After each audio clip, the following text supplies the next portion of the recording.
চিকেনের এই মজাদার রেসিপি খেতে যেমন অসম্ভব মজার, দেখতেও অনেক দারুণ হয়েছে। সুপ্রিয় দর্শক, আসসালামু আলাইকুম, ওয়েলকাম টু মাই চ্যানেল। কেমন আছেন সবাই? আশা করি সবাই ভালো আছেন। যে যেখানে আছেন সুস্থ আছেন, নিরাপদে আছেন। যে যেখান থেকে ভিডিওটি দেখতেছেন, শুরুতে একটা লাইক দিয়ে ফুল ভিডিওটি দেখার অনুরোধ রইল। আজকে আপনাদের সাথে শেয়ার করব মজাদার চিকেন জুড়া রেসিপি। চিকেন দিয়ে মজাদার জুড়া রান্না করেছি, আপনাদের সাথে শেয়ার করব। প্রথমে আমি এখানে নিয়ে নিলাম হাড় ছাড়া মাংস, চেস্টের মাংসগুলো। এখন আমি মাংসগুলো লবণ দিয়ে শুধু সিদ্ধ করে নিব। আমার মাংসটা সিদ্ধ করে নিয়েছি, এখন উঠিয়ে নিব। মাংসটা যখন একবারে ফুল সিদ্ধ হয়ে যাবে তখন আমি উঠিয়ে নিয়েছি। এখন ঠান্ডা করে আমি এক এক করে কাঁটা চামচের সাহায্যে কেটে একবারে জুড়ো জুড়ো করে নিব। সবগুলো আমি কেটে চিকন চিকন করে কেটে আমি রান্না করব। তো কাঁটা চামচের সাহায্যে আমি সবগুলো সুন্দর করে একবারে একটা একটা করে চিকন করে সবগুলো আলাদা আলাদাভাবে যেমন আঁশগুলো আছে ওইভাবে ছেড়ে নিব। তো একটু সময় লাগবে, সময় করে এই আঁশগুলো বের করতে হবে। তো এক এক করে আমি সবগুলো আমি এভাবে চিড়ে নিব, একটু সময় লাগবে। এইভাবে আঁশে আঁশে খুলে তারপরে ঝুড়ো রান্না করলে খুব সহজ হয় এবং খেতেও কিন্তু অসম্ভব মজার হয়ে থাকে। তো আমি প্রায় সবগুলো হয়ে গেল। এখন আমি চুলায় একটা কড়াই বসিয়ে দিব। কড়াইতে আমি দিয়ে দিব হাফ কাপ পরিমাণ রান্না করা রেগুলার তেল, মানে সয়াবিন তেল। তেলটা দিয়ে তেলটা গরম হওয়া পর্যন্ত অপেক্ষা করব।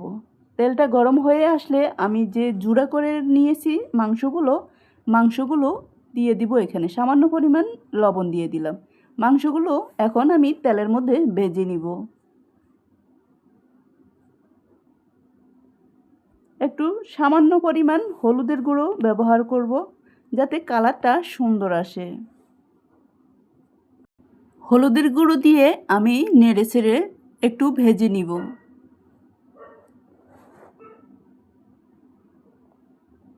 চুলার আঁচটা মিডিয়াম রেখে আমি নেড়ে চেড়ে সবগুলো একটু কড়া কড়া করে ভেজে নিব। এতে জুড়া মাংসটা খুব সুন্দরভাবে হবে আর খেতেও অনেক ভালো লাগবে। তো আমার প্রায় ভাজা হয়ে গেছে, দেখুন একটু ব্রাউন কালার হয়ে আসছে আর একটু শক্ত শক্ত টাইপের হয়ে আসছে। জুড়া মাংসটা একটু যদি শক্ত শক্ত না হয় খেতে কিন্তু ভালো লাগে না। এখন আমি দিয়ে দিব এখানে হাফ কাপের থেকে একটু বেশি পেঁয়াজ কুচি। পেঁয়াজটা আমি একটু মোটা করে কেটে নিয়েছি। দিয়ে দিলাম আমি 5-6টার মতো কাঁচামরিচ কেটে মাঝখানে কেটে দিয়ে দিলাম। এখন আমি নেড়ে চেড়ে রান্না করব আর আস্তে আস্তে আমি সকল মশলাগুলো এখানে ব্যবহার করব। দিয়ে দিব আমি হাফ টি স্পুনের মতো আদা বাটা, হাফ টি স্পুনের মতো রসুন বাটা। এখানে আমি লবণ ব্যবহার করব না। লবণটা আমি যেহেতু সিদ্ধ করার সময় ব্যবহার করেছি, তবে লবণটা টেস্ট দেখে তারপর। এখন আমি ভালোভাবে কষিয়ে নিব। এ সময় চুলার আঁচটা মিডিয়াম টু লো হিটে রেখে কষাতে থাকব। একটু সময় নিয়ে কষাবো। দিয়ে দিলাম 4টা এলাচ আর 2টা দারচিনি। দিয়ে দিব একটা তেজপাতা, 2-4টা লবঙ্গ আর কয়েকটা গোলমরিচ। সবগুলো আমি মশলাগুলো গোটা ব্যবহার করব, আপনারা চাইলে গুঁড়ো ব্যবহার করতে পারেন। দিয়ে দিলাম আমি 2টা তেজপাতা, সামান্য পরিমাণ হলুদের গুঁড়ো এখানে আর বেশি ব্যবহার করব না, যেহেতু ভাজার মধ্যে আমি হলুদের গুঁড়ো ব্যবহার করেছি। দিয়ে দিলাম হাফ টি স্পুনের মতো মরিচের গুঁড়ো। মরিচের গুঁড়োটা আপনারা আপনাদের পছন্দ মতো ব্যবহার করবেন, ঝাল যে যেমন পছন্দ করেন। আমি যেহেতু কাঁচা মরিচ ব্যবহার করেছি আর এখানে মরিচের গুঁড়ো হাফ টি স্পুন ব্যবহার করেছি। দিয়ে দিলাম হাফ টি স্পুনের মতো জিরার গুঁড়ো। আমি মশলাগুলো, গরম মশলাগুলো সবগুলো গোটা মশলা ব্যবহার করেছি আর শুধু জিরার গুঁড়োটাই ব্যবহার করেছি। এখন আমি কষিয়ে নিব ভালোভাবে, যাতে মশলাগুলো মাংসের সাথে মিশে যায় এবং ভালোভাবে কষানো হয়। তবে চুলার আঁচটা মিডিয়াম টু লো হিটেই থাকবে। হাই হিটে দিলে পুড়ে যাওয়ার সম্ভাবনা আছে। লো হিটে রেখে ভালোভাবে কষিয়ে নিব মশলাগুলো, যাতে কোনো কাঁচা গন্ধ না থাকে এবং আদা রসুনের জন্য কাঁচা গন্ধ না থাকে। দেখুন মাংসটা কি সুন্দর জুড়া জুড়া হয়ে আসছে। আর আমি এখানে সামান্য পরিমাণ পানি দিব, যেটা আমি চিকেন সিদ্ধ করেছি, চিকেনের একটু পানি আছে, ওই পানিটাই ব্যবহার করব।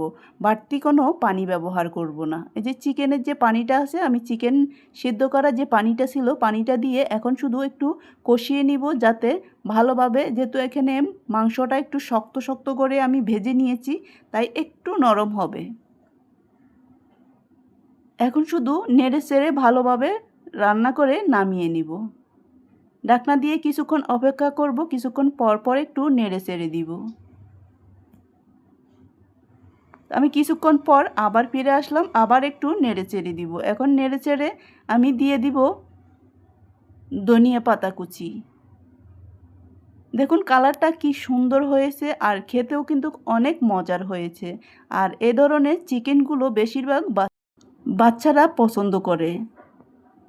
বড়রা তো পছন্দ করে, কিন্তু বাচ্চারা এ ধরনের চিকেনগুলো বেশি পছন্দ করে। আর এ ধরনের চিকেন দিয়ে আপনি বিভিন্ন ধরনের রেসিপি তৈরি করতে পারেন, অথবা পিঠা তৈরি করতে পারেন। এখন নামানোর আগে আমি দিয়ে দিলাম হাফ টিস্পুনের থেকে একটু কম জিরার গুঁড়ো। আপনারা চাইলে গরম মশলার গুঁড়ো ব্যবহার করতে পারেন।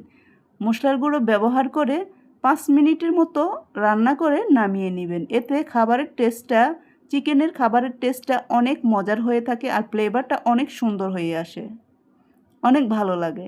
আমি 5 মিনিট পর আবার নেড়ে চেড়ে এখন নামিয়ে পরিবেশন করব। এই ধরনের রান্নার রেসিপিগুলো গরম গরম ভাতের সাথে খেতে কিন্তু অসম্ভব মজার হয়ে থাকে। আমার হয়ে গেল মজাদার চিকেন জুড়া রেসিপি। আমার এই রেসিপিটি আপনাদের কেমন লাগলো? যদি ভালো লেগে থাকে লাইক কমেন্ট শেয়ার করে দিবেন। দেখুন কালারটা কি সুন্দর হয়েছে, আর খেতেও অনেক মজার হয়েছে। তো আমার হয়ে গেল মজাদার রেসিপি চিকেন জুড়া রেসিপি। আমার রেসিপিটি আপনাদের যদি ভালো লেগে থাকে লাইক কমেন্ট শেয়ার করে দিবেন। আর যারা এখনও শেষ পর্যন্ত এসে এখনও একটা লাইক দিতে ভুলে গিয়েছেন, একটা লাইক দিয়ে দিবেন। তো সবাই ভালো থাকবেন, সুস্থ থাকবেন। আর আমার রেসিপিটি যদি ভালো লেগে থাকে একটু শেয়ার করে পাশে থাকবেন। সবাইকে অসংখ্য অসংখ্য ধন্যবাদ আমার এই রেসিপিটি দেখার জন্য। তো সবাই ভালো থাকবেন, সুস্থ থাকবেন। আবার দেখা হবে যে কোনো ভিডিওতে যে কোনো রেসিপি নিয়ে। এই পর্যন্তই, আল্লাহ হাফেজ, আসসালামু আলাইকুম। আবার দেখা হবে যে কোনো ভিডিওতে যে কোনো রেসিপি নিয়ে। এ পর্যন্ত ভালো থাকুন।